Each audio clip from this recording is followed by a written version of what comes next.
যে যত কাছের মানুষ বা আপন মানুষই হোক না কেন, মন খুলে তাকে জীবনের সব কথা বলতে যাবেন না। মনে রাখবেন, এই জগতে বিশ্বাসের দাম কেউ রাখে না। মানুষ হলো আপাদমস্তক একটি স্বার্থমগ্ন প্রাণী। সে ততক্ষণই আপনাকে প্রায়োরিটি লিস্টে রাখবে যতক্ষণ তার জীবনে আপনার প্রয়োজন থাকবে।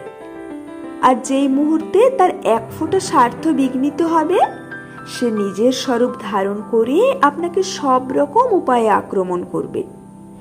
তখন তার অস্ত্র হবে আপনার বলা কথাগুলো।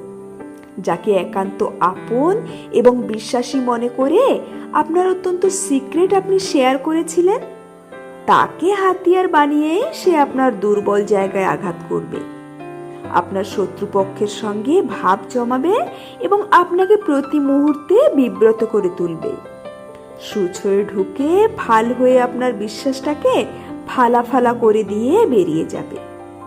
তাই সব কথা শেয়ার করার দরকার নেই। আমরা প্রত্যেকেই বোধহয় মনের সঙ্গে বেশি কথা বলি। থাক না তেমনই কিছু বিষয় শুধু আমাদের মনে, যারা আমাদের মৃত্যুর সঙ্গে সঙ্গেই আমাদের দেহের সাথে বিলীন হয়ে যাবে চিতাভস্মে। কলমে পার্বতী।